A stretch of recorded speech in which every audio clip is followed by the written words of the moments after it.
Hi, everyone. Welcome to Illuminations, one of our Conversation Kitchen events. I'm so excited to have all of you here and to be welcoming Jenn Harris, one of our wonderful alums, back to UCI to talk about journalism, food writing, the state of kitchens and comfort food in LA, and more. So Jenn Harris is a columnist for the food section of the LA Times, and she's host of the Bucket List Fried Chicken Show. She has a BA in literary journalism from UCI, and she got her MA in journalism from USC. Her articles for the LA Times do a bunch of different things. Sometimes she's testing and ranking foods such as chili sauces, chicken wings, and very yummy fish sandwiches.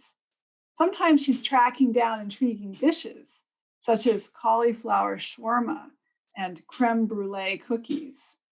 She writes profiles on LA restaurants and the people behind them, and her work can also be more political.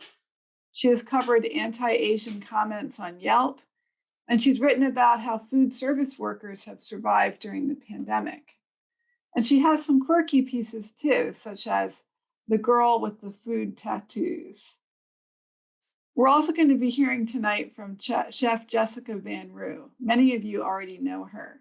She's the Director of Culinary Education at UCI, where she teaches culinary classes to students, staff, and other clients.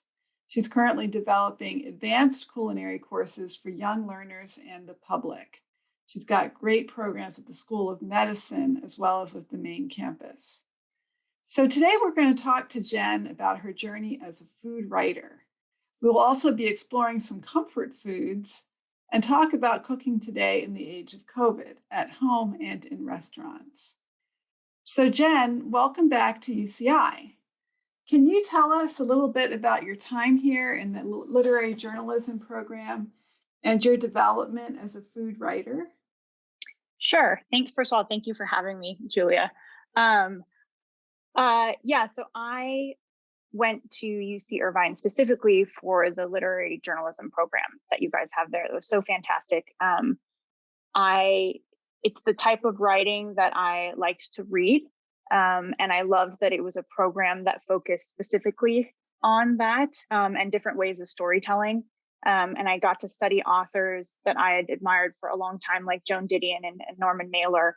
And I remember actually my personal essay class with Amy Willentz, which was my favorite class. She's amazing. And I just feel like I really was able to find and develop my voice in that class and just become a better writer.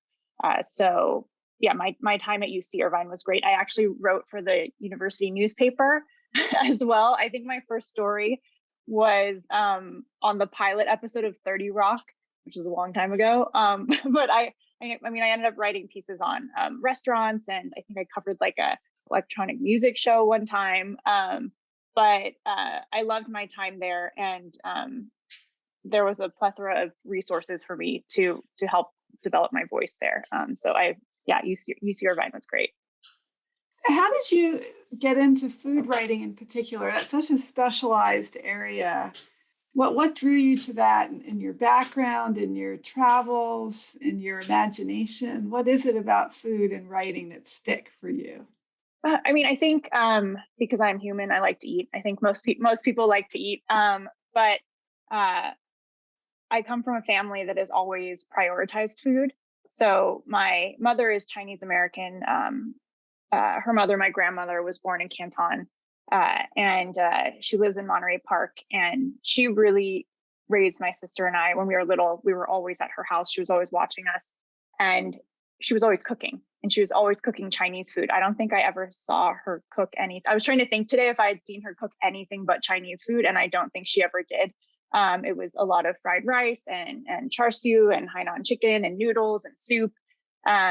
And if she wasn't cooking, she was taking us out to Chinese restaurants in the San Gabriel Valley for dumplings and congee and dim sum. I grew up in this environment where I was surrounded by all this really amazing food from different regions of China and Taiwan and Hong Kong. And I think because of that, I was always interested in Chinese food in particular, but also just food, and where it comes from and who's making it. My parents as well, on the weekend, we spent our weekends like driving to different parts of Los Angeles to try different restaurants. Like that is what we did on the weekends.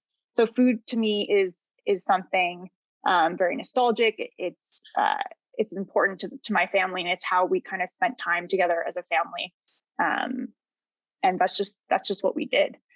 So it turned out, so now we like to go try, go to different restaurants around Alhambra to see how the like scallion pancakes are different from each other, or how one Shenzhen bao is different from another. And we're very nerdy about it. And that's just really how we like to spend our time. And I've always loved writing, and I thought, wouldn't that be great if I could actually write about food? And I had a weird path to it. But I actually started at the Times after grad school. I started at the Times in the fashion and book review departments. And I ended up writing a weekly Sunday column for the image section on celebrity fashion, which I like fashion too, but that was definitely not kind of what I wanted to do. But I was an avid reader of the food section. I sat very close to them. I was always kind of like creeping on them, and just because that's really what I wanted to do. And so I one day I just asked the food editor at the time, Russ Parsons, if I could take him to lunch, and he didn't have a lot of time. So he let, I said, I sit over there. I work in a different section. I'm a big fan. I'm very familiar with every food section you put out. And can I take you to lunch? And he let me buy him a turkey sandwich downstairs at our cafeteria. Anyway, so over the sandwich, I basically told him I wanted to write for the food section. I said, if there are any stories that you've been wanting someone to cover that you don't have the staff for, I will do it. I'll do it on my own time. Just give it to me. And he sent me to the Orange County Fair to write about deep fried food. And I went, I tasted the fried butter. I ate all the fried things. I wrote something fun for him, and he liked it. So when a full-time position in food came up a little while later, I got it. And then I've been in the food section ever since. Oh, that's such a great story. And had you been like writing about food as a child? Did you write about food creatively? I mean, what preceded that eventful turkey sandwich? That eventful turkey sandwich. Well, I think when I was 5, my mom said I like made a magazine. She said I was cutting out things from other magazines and turning it into something I called Jenn's Mag, which is also very nerdy. But there was a lot of food in there. I just really always loved food. And in high school, I just started kind of writing like my own little food blog, like cooking blog. And then when I was at UC Irvine, I wrote a couple restaurant pieces. But really, when I was in grad school at USC, I helped start Neon Tommy, which was a digital news site that we had there for a while. And I started doing a weekly cooking and food column for that. And I would write about different recipes. And I also had a dating column, which is really embarrassing and no one should look up. But the food stuff was fun. And I just kind of started doing it more and more. And then that's just how I got into it. Well, that's great. And I know we have some students in the audience, some of whom are probably in the literary journalism program now. Do you have advice for them? Oh, yes. What might that be? Particular advice? Take Amy's class. No, other than that, I think for some, I mean, especially if you're just kind of entering the workforce, I would say be open to all opportunities, even if it seems like something you don't particularly want to cover. Like when I was at UC Irvine, I got an internship at a publishing company called Duncan McIntosh Publishing Company in Orange County. And they had a yacht magazine, a maritime newspaper, and a fishing publication. These are not things I was interested in the slightest, but I interned there for I think 4 or 5 months. And because it was a small operation, they put me in charge of many things that I probably should not have been in charge of, but I got great experience.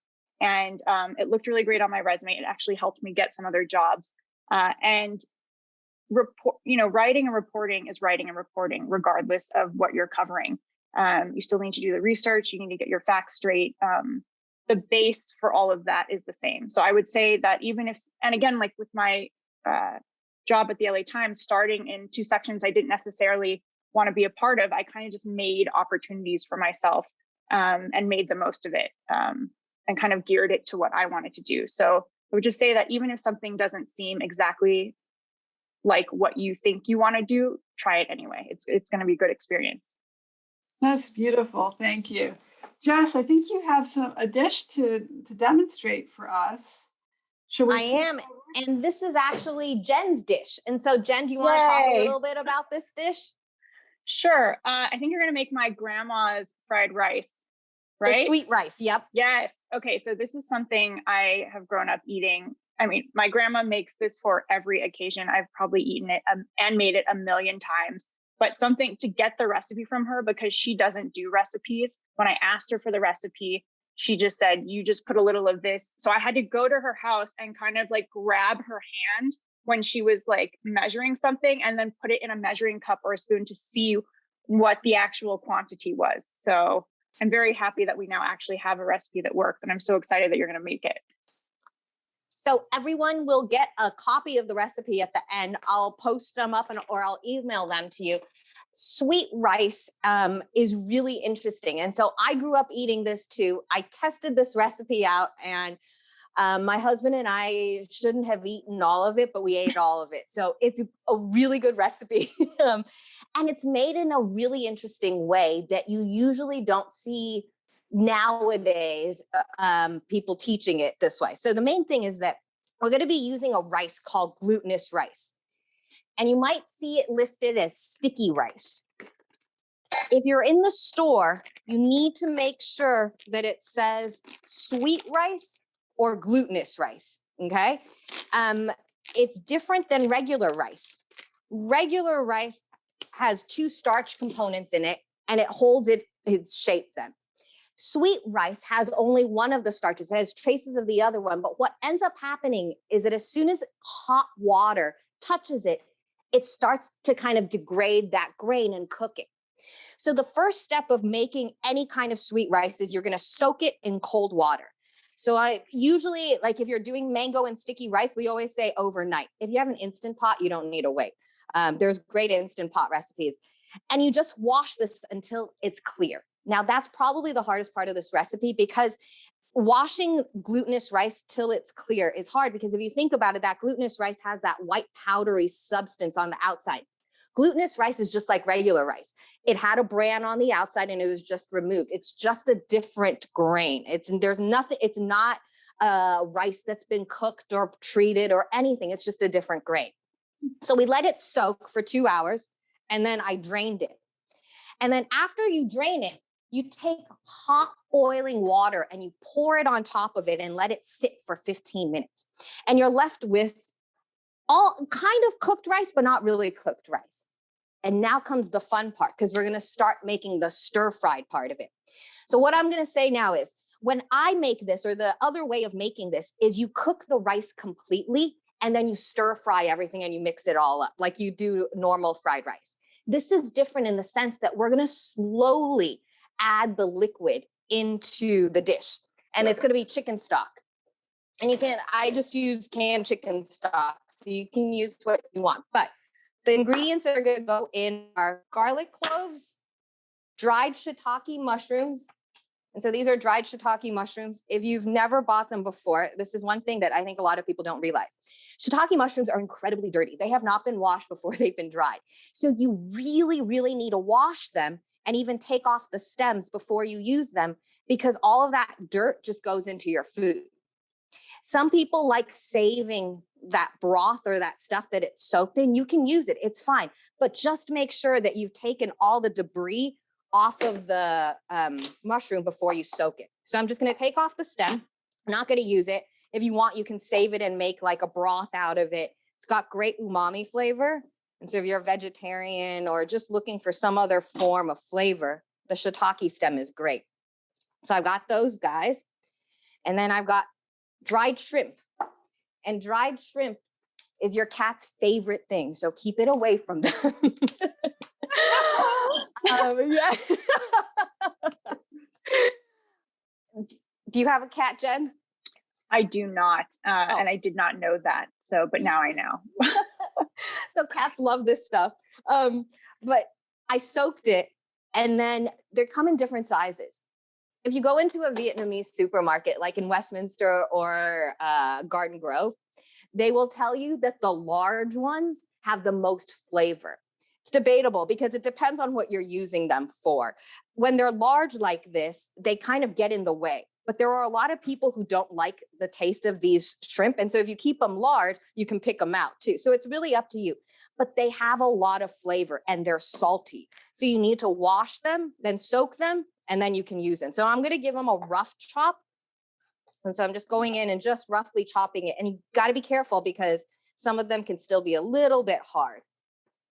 And then the last ingredient that's going to go in there is the la cang, or I wish I could say it in Cantonese. How do you say it in Cantonese, Jen? Do you know? Just call it lapchang. Lapchang. And we call it sausage, which is amazing. The Chinese sausage. And it's right here. And it's usually a 2-to-1 meat to fat ratio. So when you cut it open, you'll notice a lot of these little chunks of fat. That's all flavor. It is not cooked. So you can't just go in and try this. I like using this as my fat. So there's a lot of fat in here. So you can render it out and then cook your rice in it. So I'm just going to cut it in half and then quarter it. So flip it around again and then cut it and then dice it. Do you ever fry it up? Like I tend to fry pieces of lapchang, like small pieces, and use them in place of bacon bits because they're so delicious. They are. And they have, so the ingredients that really make it special are like the Shaoxing wine and the, I think there's one other thing. I think I've seen recipes that even have liver in it that make it taste better. It's magic sausage. Yes, exactly. That is. I've seen it called magic sausage. So then we're going to do some garlic. You can slice it, dice it, really up to you. But the garlic's really going to give it the flavor. And Jess, you also have an Asian background. Do you want to share that? I do. So I grew up in Taiwan. So I moved here when I was 19. And so it's interesting, a lot of the things that Jen was saying, because I actually experienced exactly what she went through. Only I have, my dad is Caucasian, grew up in Milwaukee, Wisconsin, and my mom is from Taiwan. He has officially lived in Taiwan for over 30 years now. And he's never wanted to move back. He loves it there. But I used to go back every year, but food really is an essential part of my family too. I feel like it's a lot of Chinese families use food to bring people together. It doesn't matter if you don't have any money. The one thing that you always have money for is food, is what I grew up with. And so my mom, though, living in Taiwan, had a hard time coming up with Caucasian dishes for my dad. So we ate a lot of tuna casserole. I grew up thinking tacos were refried beans with cheese in a hard shell. I had no idea there was meat inside of them. And so I ate a lot of food that my dad liked growing up. Jen, have you traveled in Asia? No, I've only been to Japan. I was supposed to go to Hong Kong last year, but then the pandemic happened. I haven't traveled a lot in Asia, but I would definitely like to. Exciting. Okay, take us back to your dish. I'm sorry, Jess. No, keep asking questions. We're going to start cooking now, though. So we're going to grab a pan or a wok, whichever one you want to use. Non-stick preferably, because we are going to put rice in there. If you have a well-seasoned wok, though, you're perfectly okay. So I'm going to heat my pan up.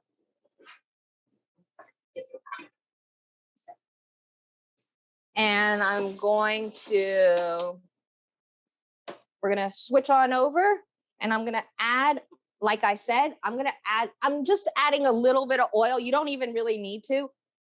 but I'm gonna add the sausage in first to get it really crispy, like Jen was saying, almost like little bacon bits. Mm-hmm. And it does have MSG. Fresh shiitakes for that, or would you only ever use the dried mushrooms? You can use the fresh. The problem is that with the fresh mushrooms, they have liquid in them. The dried mushrooms, you've dried them and then you reconstitute them, but then you squeeze out all that extra water. So it's not going to put extra liquid in your dish. So I tend to find that using the dried ones give you more flavor and it doesn't affect the outcome of the dish. Sorry, I didn't realize that was so strong. All right, so now I'm gonna add my garlic, mushrooms, and my shrimp. Yeah, I find myself buying dehydrated mushrooms to use in all kinds of dishes, like with pasta too, because I do like that concentrated flavor. And also the fact that they don't add as much moisture as if you were to use fresh ones. I wish everyone could be here to smell this because I know Jen knows what it smells like, but it's amazing. It smells very good. Yes. So I'm going to add my rice in now.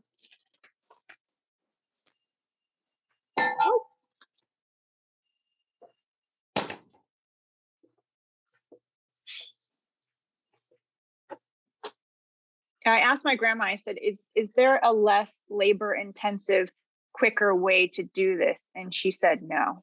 Yeah. So I know you mentioned you could make it like a fried rice where you cook the rice and then you add all the ingredients, but this really gives the rice that super luxurious, sticky kind of texture that makes it so special. It's really interesting because what it ends up doing is so that first initial soak, what it does is it really starts to cook the rice for you. This next part that we're doing is we're going to start adding chicken stock into it, but not super slow, but not super fast either. The difference is that we're going to put a lid on it. And so you're not going to let it all evaporate. It's going to get absorbed into the rice. So it's a little bit like a risotto. It is. Mm-hmm. Yeah. And then I like this recipe because you can cook it to the consistency of the rice that you like. The glutinous rice, some people like a tiny bite to it. Some people like it really soft. And so you can add, the more liquid you add, the smoother, the softer it will be. It will become mush though if you add too much. So you do want to be careful with it. So I'm just going to let it sit and then we're going to put a lid on it. And I'm going to keep doing that until I tested this recipe out. I like it with I would say there was maybe an eighth of a can left. And so add up to the consistency. The type of rice you use will also change it because sweet rice comes in long grain form and short grain form. If you use short grain, it tends to mush up a lot faster.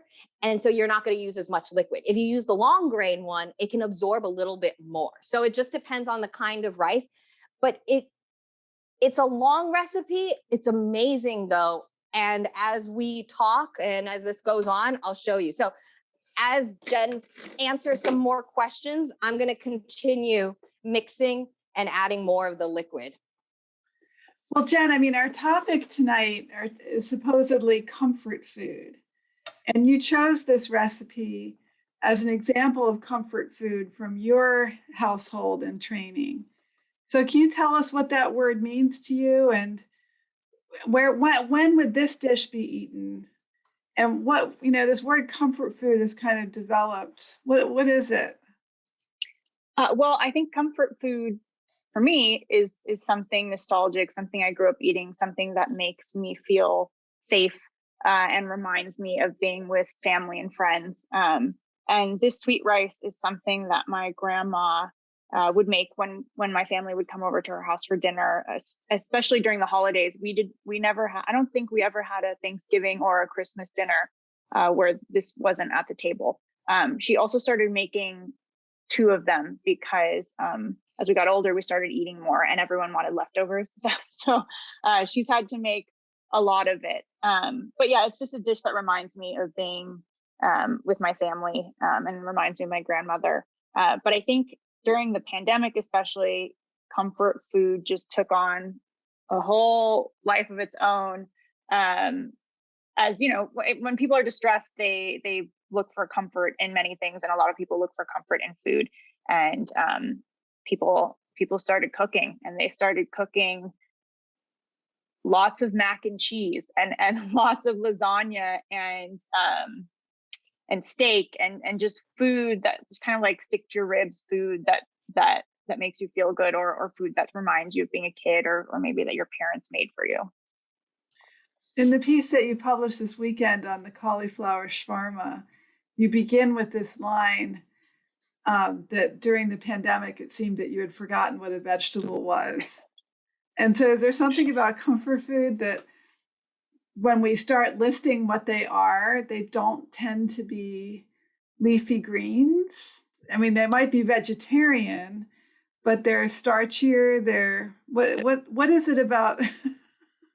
I think, you know what, I know, like what designates a comfort food, and does it have to be not good for you? I think, I don't know many kids who grow up being like, oh, I really want broccoli today, which I wish more people did. And I love broccoli now, but I think as a kid, you're just drawn to things that are fun to eat, and things that are, carb heavy and fatty and have sugar, like desserts. Like so many people were baking during the pandemic. And so as much fun as eating roasted cauliflower is, and it definitely is, I think you're just drawn to stuff that you don't even have to think about, the stuff that just brings you joy when you think about it, and when you see it and when you eat it. I'm inviting our attendees to list some comfort foods that have been important to them, either historically or last year. So hopefully we'll get an interesting inventory of comfort from our audience tonight. Comfort foods also kind of made a comeback in restaurants during the pandemic, which of course had to switch to carry out. And can you say a little bit about that? Yeah. So, it's funny. So many people started doing fried chicken nights, and they found that was just what people wanted to eat. They wanted to eat fried chicken. Italian restaurants that already had pizza and pasta on the menu fared better than some others. There's a restaurant, a French restaurant in Hollywood called Papi Bistro. It was a very excellent French restaurant that just didn't translate well to takeout. And so they actually redid their entire concept, and now they're called For the Win, and they make delicious smash burgers and fried chicken sandwiches. So yeah, a lot of restaurants pivoted, which I feel like poor restaurants, they've had to do so much in the last year and a half. Pivot is the word of 2020. But yeah, they changed their concepts to adapt to how people were eating and what they wanted to eat. And they found that comfort food is definitely what people want to eat. Great. Well, Rhonda and Howard list theirs as ice cream, mac and cheese, and banana bread. Which, I definitely banana bread. That. And my friend Peggy Guido says baked potatoes. Mike and June Lee Pillett say hatch green chili mac and cheese. Ooh, that's a good one. They should also post the recipe. I'd love to hear some others from less Americanized backgrounds as well. Like this great dish, which I didn't know about. So continue to share, people, your comfort food favorites. There's a question here also from Laura Rico, who's in the communications here at UCI. So she's also a writer. And she wants to know what pandemic food trends, homemade sourdough, to-go, fine dining, cocktails, do you think are here to stay? And which do you hope stick around? Let's see. I feel like a lot of kind of trends came up because of circumstance during the pandemic. One of them being a lot more outdoor dining. It's funny because in Southern California, we have the best weather, but there actually weren't a lot of places to eat outside. But now there are so many restaurants that built out patios in their parking lots, or if the city allowed kind of al fresco dining in like directly in front of the restaurant on the sidewalk. And that's just been great to have that much outdoor dining space. And I hope that's something that sticks around. there are certain ones I really hope don't stick around. Or there are certain ones that, you know what, I didn't really understand them. Like I was trying to think about all the like viral food recipes that I saw, like the cloud bread, the pancake cereal, which actually looks kind of fun. Or like did you guys see that tortilla wrap hack where everyone had the tortilla and they were cutting it and wrapping it? I don't know why that was so appealing, but it was. I wouldn't be crushed if that didn't stick around, but I guess you can always wrap your tortilla however you want at home. But yeah, but in terms of restaurant dining, takeout is great, but I think there's just something about sitting in a restaurant and getting that whole experience, and being part of, I think restaurants are a big part of communities and the cities here in LA. And so being a part of that is pretty special. So yeah, I hope.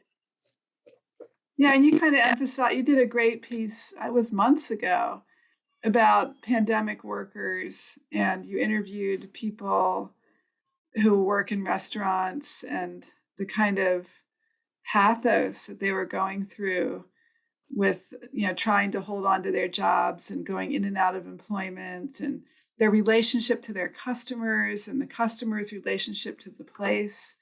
I thought that was really a different kind of food writing, because it wasn't really about the food. It was really about the people and a kind of anthropology and, historical testifying. I felt like you were testifying to what people have been going through. Yeah, I think our job as food writers really changed during the pandemic. And as much as we still like to write about the actual food and restaurants, I think what's been great is kind of really focusing on the people behind that food, and just how the pandemic has affected the entire food world, the entire restaurant industry, and the people behind it as well. So it's been nice to cover more than just the food, although covering the food is really fun as well. We have some more comfort foods here to report on. Very important live update. Chocolate chip banana bread, a nice variation, and also fried chicken sandwiches, which you're an expert in. You're also an expert a lot of them in fried fish sandwiches. I read your piece on ranking the different fried fish sandwiches. We also have from Samara Rodriguez, I'm not going to pronounce this correctly, Pozole Rojo. Pozole, nice. I think I've eaten that, and it's wonderful. Is that the soup or is that a different dish? Yes. And that's a genuine comfort food that I had the pleasure and privilege of being served once by someone in my office who spent a couple of days, I think, cooking it. And it was really such an extraordinary dish. Do you know much about that dish? Jessica probably knows more than me about making it. I just really love to eat it because the broth is always so flavorful, and I love the big pieces of hominy in the soup as well. But I'm sure. Do you know about the process, Jess, of that one? Yes. And so that's the one that I got in trouble for because I didn't serve it with the right size. And so the process is that you make a broth out of bone. It's the broth that takes so long to make.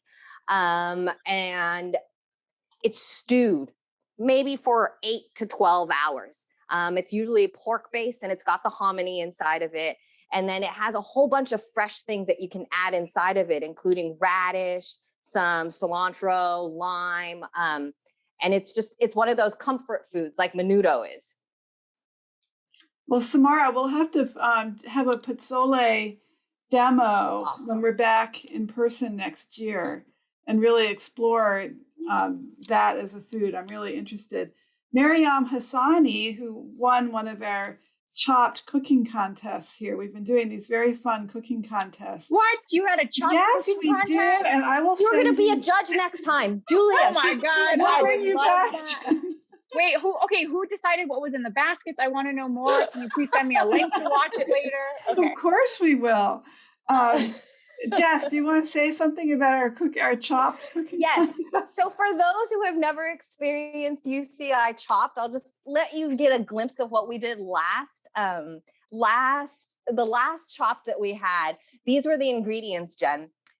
Canned sardines, enoki mushrooms, eggs, and there was one other one. What was it, Kyle? There was something else. Sardines, eggs, quinoa. Yeah. Quinoa. That's a good basket. It is. And we had some pretty impressive things. And so all the people submit their dishes with a name and the process. And then we just look at it and see how it would taste. And we judge virtually. Yeah. So it was a lot of fun. And next year, we're hoping to bring everyone back in and actually doing it in person. Oh, yeah. That would be super fun. It's really great. So anyway, Miriam won one of our chopped contests, and she loves oven-baked buffalo wings. Oh, I like that too. Ishi loves fried plantain. Also so delicious. That's a kind of interesting, starchy, very resonant dish. Janet loves dumplings. Yes, Janet. Yes, Janet. Good job, Janet. Of course, dumplings is many things, but I think all dumplings are comfort.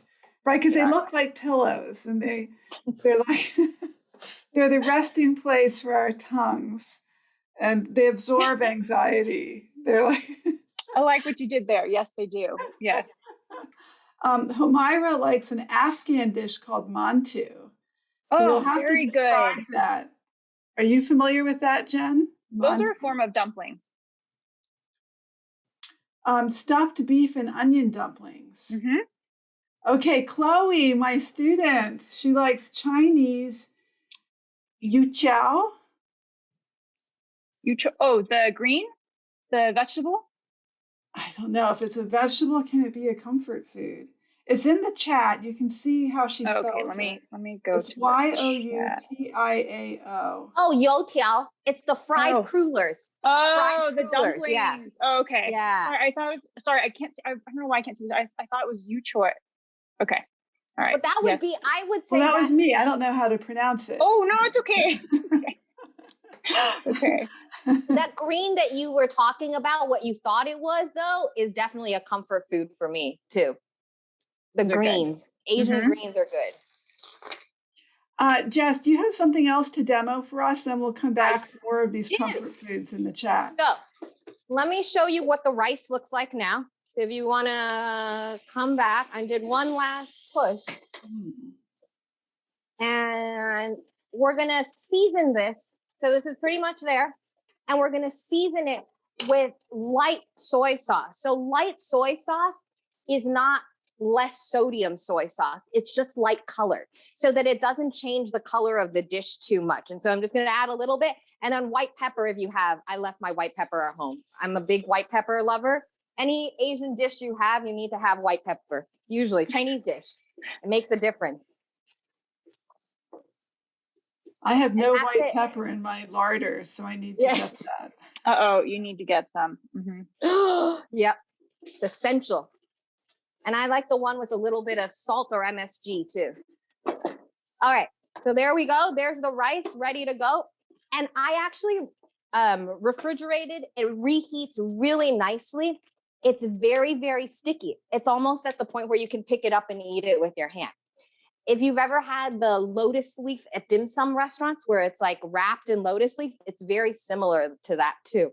It's a really, really good dish though. So enjoy it. Oh, one last thing about sticky rice. Sticky rice is usually found in Laos. Sticky rice is very, very filling. So it's given to a lot of monks to fill them so they can eat it, and then it fills their stomach and they don't need to eat too much of it. So if you go throughout Thailand, parts of Nepal too, you'll see them just eating balls of sticky rice. And it's one of those, it's a great food to keep you full for longer. So don't try to eat all of this is what I'm trying to tell you. It will fill you up. So it goes a long way. This rice, you can grind into a fine powder and you can make mochi out of it. So this is the same stuff that you make mochi out of. So there's sticky rice. Let's talk about some overnight bread. So I'm just going to quickly show you how to make overnight bread because everyone went through a bread craze like we were talking about. I work with Peter Reinhardt, and Peter Reinhardt is what I consider the bread man. There are definitely a lot more that have come up, but when I met Peter probably 10 years ago, he used to travel with a little box and he wouldn't even check it in. When he would fly, he would have sourdough starters from around the nation, whether it be from San Francisco or New York. And he would have starters. They were his babies. And so wherever he traveled, he'd carry his little babies with him. And they were sourdough starters from around the world or around the nation, probably around the world. But what's important about sourdough that I think people need to realize is sourdough will only taste like San Francisco sourdough if you're around that area or if you have a starter from there. The starters pick up on all the flavors and all the scents in the air. And that's what makes your bread that taste that way. So sourdough is really interesting. I think a lot of people gave up after a while because it is a process and you do seem to waste some stuff. And it's a game of patience and it's a game of timing. Waking up at the right time to make sure that it's risen and that you need to put it in the fridge or put it in the oven. There's times for it. So I thought I would show you, which was also popular, which is the overnight bread. Because if you don't know how to cook and you don't know how to bake, this is where you start. 3 cups of flour. Again, I'll send, this is Jim Leahy. Mark Bittman's done one. If you're at UCI, I think you have access to New York Times. If not, you can find it. It's easy. 3 cups of bread flour if you want a chewy bread. If you want like a lighter, fluffier bread, you can use all-purpose flour. The gluten in bread flour is what gives it its really nice chew. So we're going to add bread flour. I'm going to dig a hole in the middle. Oh, sorry, never mind. I'm going to add salt first. And then I'm also going to add my yeast. Now let's talk about yeast really quick. There's instant and then there's active. Active needs to be activated. Instant does not. So instant, I can straight put into the flour. Active, I need to add into water and then mix it and then do what I want to do with it. So this one though, this regular instant yeast is what I like to use most of the time. So we only need a 1/4 teaspoon because this is going to sit overnight. So I'm going to mix that all up with my hand. I'm not even going to use any tools. And then I'm going to dig a hole right in the middle of the bowl. Okay. And then I've got myself some cold water because again, we're doing this overnight and I'm going to pour it right in the middle. This is the best part about this. You're just going to mix through the middle and let that flour kind of fall down. And you're going to be left with this shaggy mess. And you're like, how does that become bread? But it does. Bread that has a high water content will give you big, big bubbles. And that's what we're trying to do with this bread. So we're not kneading it at all. We're just mixing it until it's a shaggy ball. It might take you 30 seconds or so. You don't need to overwork it, like I said. So just let it sit like that. And you're going to cover it with plastic wrap and put it in your refrigerator for 12 to 18 hours. And that's it. And then you know it's done when you take it out and you see all these little, looks like it's bubbly and messy and it's got all these little holes. Those are all the air pockets. So those are all the air pockets that have started to form. And those are all the bubbles that are in your bread then that make it nice and fluffy. So you can use pretty much anything to coat your board, but we're gonna do this part is probably the most intimidating part for most people. And it's dropping the dough out and forming it because we do need to deflate it a little bit. So I'm gonna pour my dough out. And what you'll notice is this dough has a lot of air, a lot of bubbles in it. I'm gonna pour it right here. And I'm just going to pat it down with my hand gently and do 4 folds. 1 fold over, another fold here, another fold here, and another fold here. Okay, just like that. flip it over, seam on the bottom, put it back in the bowl, another hour, 1 more hour. After that, you're gonna go to your oven and you're gonna put a Dutch oven in your oven. About 30 minutes before you think your bread is ready and is risen and everything. You're gonna Jess, yes. what's a Dutch oven? I can't show you because if I show you, then I'm gonna show you my bread. I'll show you in 1 sec. Because Okay. I'm gonna put it inside of one. So because I have different, I've already done it. So you're gonna get a Dutch oven is like a cast iron, but the big one, the ones that come up a little bit more. So this bread dough has been sitting now for that extra hour and it puffed right back up, okay? All I'm going to do is I'm gonna pour this bread right onto my parchment, okay? And Marsh is gonna watch me, okay? Because I have to go to my oven where I have preheated my Dutch oven. So hold on. Mhm. Run. And so I have a Dutch oven. So this is a Dutch oven. I'm gonna quickly, I can't work fast enough. Okay, there we go. Put it right in there. Keeping it on the paper. And then put the lid on. And then put it back in the oven for 30 minutes at 475. Wow. And with the magic of TV, no, not really. You have this bread, ta-ta, ready to go. Oh, Wow. wow. And that's going to be That really took tasty. no effort. I'm just telling you, it really is that easy. Now the flavor is not as developed as say like a sourdough is, but it's a good bread. And I'll show you how it cuts. It's not hot anymore, sorry. I was pretending. So there's the loaf. It's a really pretty loaf and you just plop it. So it's just a lot of plopping down. And then I'm gonna grab a knife. And you wanna let it sit when it comes out of the oven for about 30 minutes before you cut into it. And there you go. You've got a nice little. Wow. You could use that for sandwiches, for breakfast, Yes. for anything you want. That's beautiful. Well, we have some more comfort foods here. Rochelle, her comfort food is, and I'm probably going to mispronounce this, sinigang, a sour Filipino dish. Ooh.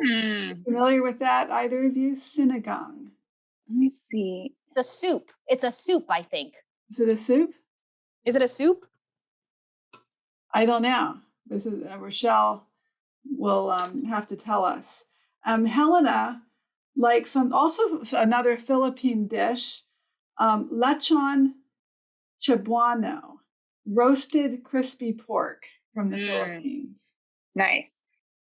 And then Mike and June say that in New Mexico, they make pozole with the frozen red chili pulp. So there's clearly going to be a lot of regional variation with these comfort dishes.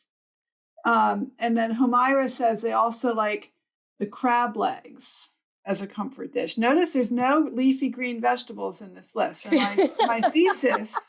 Who's coming here? Who's coming with spinach? Ong choy. Somebody's got to say ong choy.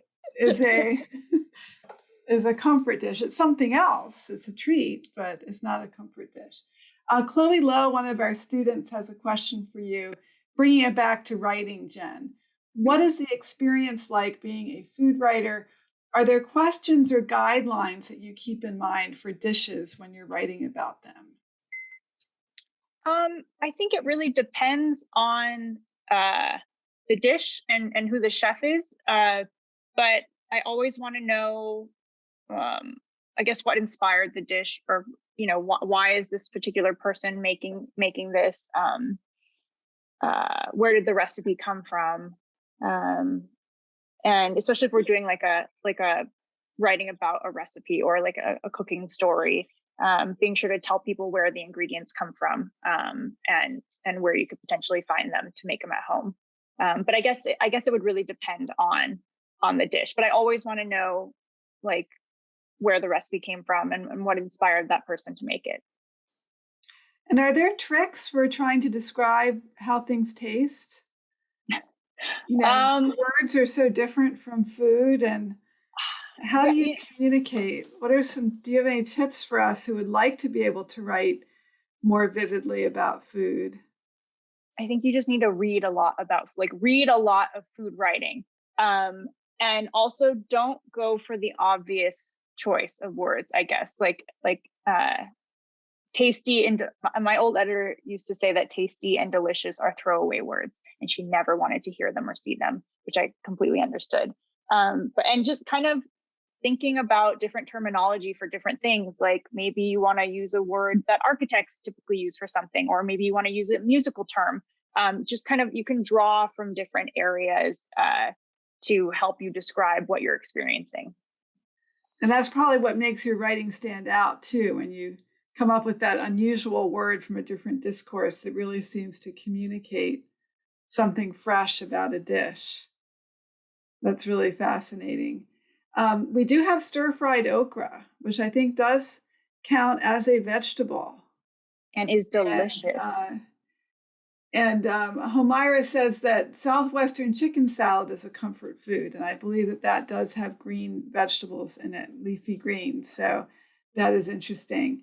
Rhonda and Howard suggest matzo brie, which is a Passover delicacy. Nice. Matzo soaked in egg and made into a kind of a sweet breakfast dish. Getting me hungry. And then Rochelle does confirm. Thank you, Rochelle. We didn't have to go to Google. Rochelle was here for us. That sinigang is a soup. There are different kinds, like pork and fish sinigang. So that is really interesting. So we're going to have a sinigang and post soleil demo next year so that we can further explore these important comfort foods. You're going to demo a pasta dish still for us. Is that right, Jess? Yes. I just thought that this was important. In the food world, there's a lot, and Jen, you can probably say a lot about this. There's millions of recipes out there, and people take them and they label them as their own. And I feel like this is one of those recipes that nobody really knows where it came from. I did some digging and I think I found the original one, but I'm not sure. So you might have to back me up or say I'm wrong, but I found the feta tomato dish that everybody was raving about on TikTok, I don't even know, but it was a feta with tomatoes on the outside. I was digging around and I found a Finnish lady who swears that she is the original one.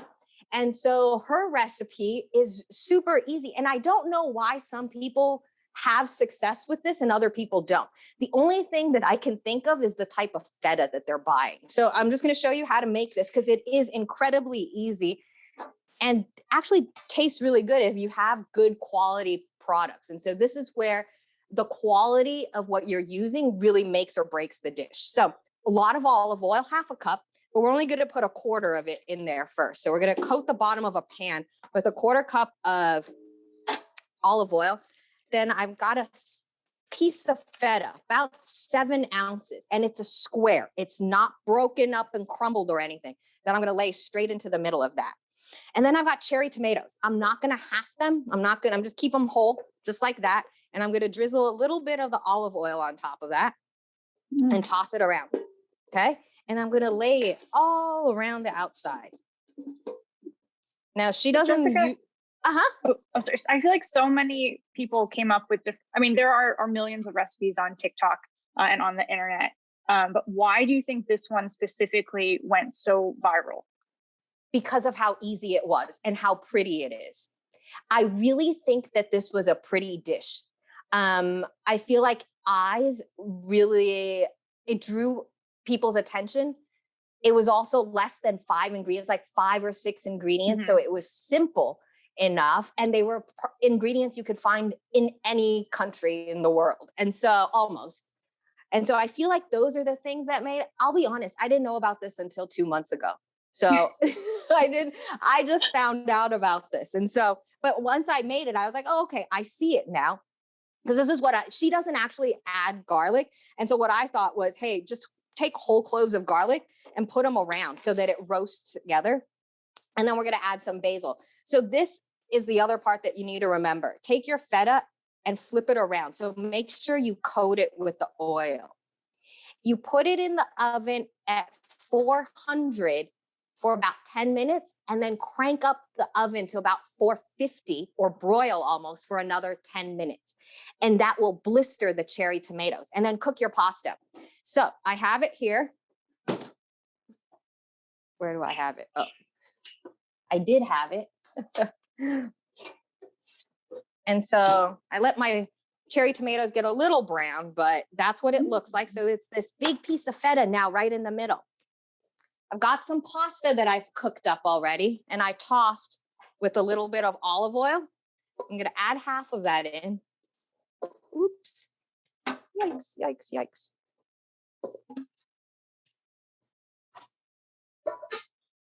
And then I'm going to start mixing everything up together. Now, the most important part when you're making pasta is keeping the pasta water.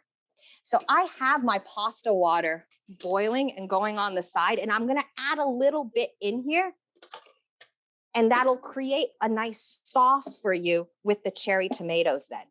So everything just gets mixed up. Break up the feta a little bit more. And what's the texture of that feta like after it's been baked? Does it get kind of soft? Is that? It's more like, it's almost like cottage cheese. It's a little bit, yeah. So it doesn't get super, super duper creamy. I'm sure if you got like a full, what is this one? No, it is a full fat. But different fetas might have different effects. I know it doesn't work with the ones that's already broken up. But then I'm going to take some fresh basil and just take some fresh basil leaves. And you could even use like the Persian basil for this. The lemon basil would be really good in this too. I wouldn't use Thai basil, but you can use the American or Persian basil would be good. I'm going to stack all my leaves up together. I've also seen so many different variations of this recipe too. People using goat cheese, people using different types of tomatoes. I think I watched TikTok, so I think I saw hundreds of people making this, and it did look very good. But you haven't tried it, or you have? No, you know what? I haven't tried it. I have a whole list of, I have a whole list of things I've seen on TikTok. Mostly they're like weird snacks and like snack combinations. Like, Jessica, have you seen the like the hollowed out jalapeno with the cream cheese and the everything bagel seasoning and the Takis inside of it? Yes. That like stuff my like daughter that would love that, I think. Like one day I'm gonna, like, I have a full list. I like save these videos. I was like, one day I'm just gonna like go through and like make all these weird things. But the actual recipes like this, I just kind of looked at them as like, oh, that looks good, but then didn't feel the need to actually try it. So maybe I definitely have to try it. And I think you hit the nail on the head right there. I think that people were looking for something to do. And if you had never cooked before, this didn't seem too intimidating. And that was probably why so many people were drawn to it, because it made sense. It's not something they could mess up. And it's good cold. So that's the other thing. It actually is almost better cold than hot, because it's almost like a pasta salad then. Wow. And so I was going to serve this with the bread. So those were the three dishes that we wanted. Yeah.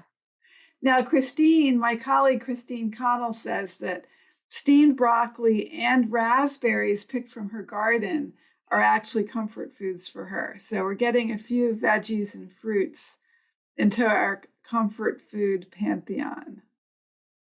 Nice. So, Jenn, you've mentioned TikTok, and you've also mentioned the importance of reading food writing. Where do you get more of your inspiration and food ideas? From internet and video like TikTok or YouTube, or from books and magazines and print? Do you mean for like story ideas? I guess for story ideas, inspiration, I don't know. I mean, it's such a complex media landscape now. And I'm sure you have to be, as a writing for the LA Times, you've got to be tuned to all of this. But I have many apps on my phone. What's your media menu, and how do you, what's a balanced media diet for a food writer? Oh, I don't know. Balanced media diet. Well, I do like to watch a lot of food TikTok because it's fun, but we're also launching a food TikTok for LA Times Food, which is going to be a mix of cooking and restaurant coverage. So that'll be good. But yes, I guess sometimes for recipe inspiration, I will scroll through TikTok. But if I'm looking for, I guess, like restaurant news, I follow a lot of chefs on Instagram, and that's how I find out about a lot of restaurant openings or things that they're working on. That was actually the inspiration for the recent chili sauce story that I did. I found that many restaurants were putting out their versions of lagonma or chili crisp, and that's what inspired me to kind of seek out the different people who were making it, and that's how I learned that so many, no less than 15 restaurants in LA had started making it like in the last year and a half. So I had a story idea from that. But yeah, I just like to read a lot of food publications, a lot of magazines. But I definitely spend a good amount of time, doing research and scrolling on Instagram and TikTok too. I think you just need a little bit of everything, just to make sure you're aware of kind of the food media landscape happening wherever you are. And who will be creating those TikToks? Oh, I will. No, I will be doing some of them, and then my colleagues will hopefully be doing some of them as well. So hopefully be a team effort for the food team. Wow, well, we're definitely going to have to be looking for those. That's very exciting.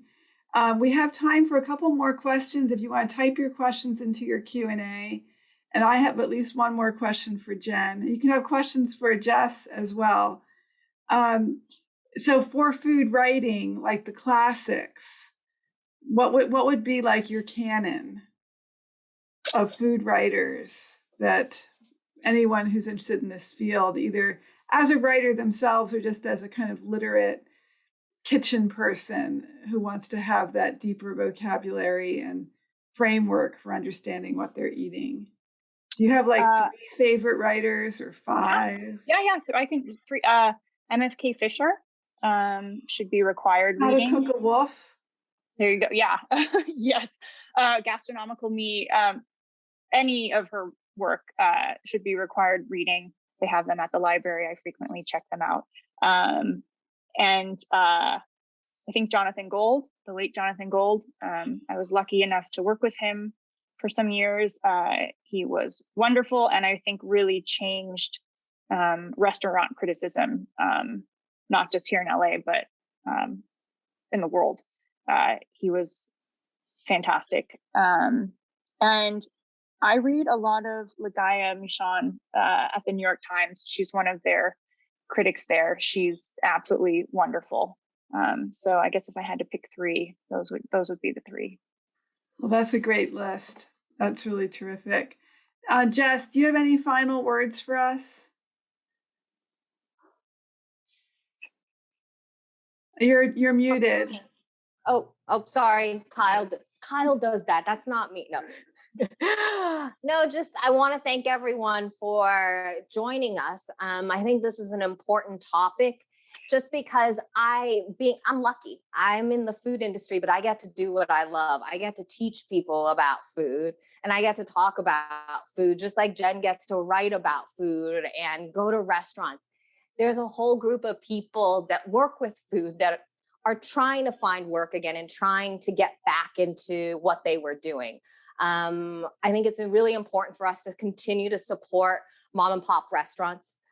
They're still struggling. They're having a hard time finding employees now, of all things. And so the fight's not over with restaurants struggling. And I think it's just an important time to realize that these are people trying to make a living, and opening a restaurant has got to be one of the hardest things to do to try to make a living out of. So important. But Really enjoyed it. Thank you, Jen, for everything. And we will share the recipes for sure. Great. And we have one more question from the floor. This is from Mike and June. They want to know what the new LA Times food demo kitchen facility is like. Oh, it's still under construction at our new office campus in El Segundo, but it's going to be big. We're going to have multiple cooking stations. I think it's studio ready, so we have all the lighting ready to go to do some cooking demos with Ben Mims, our wonderful cooking columnist. It's gonna be really nice, but it's not finished quite yet, but it should be finished soon. And that's where some of those TikToks will be made, or are they going to be made on the street, like with the chicken sandwich? And they're going to be made everywhere. Some will be in the kitchen, some might be in my home kitchen, some will be at restaurants, some will be out on the street. But yeah, we will bring you TikToks from everywhere. Wow. Well, this has been so enlightening. Thank you so much.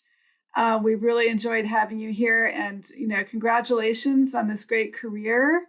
We're really pleased that you, as an anteater, are now at the LA Times doing this important work, right? I'm so bad at it, but zot. They're hungry. And we hope to bring you back and meet some of our students and work with them a little bit on food writing and all of that. So thank you so much.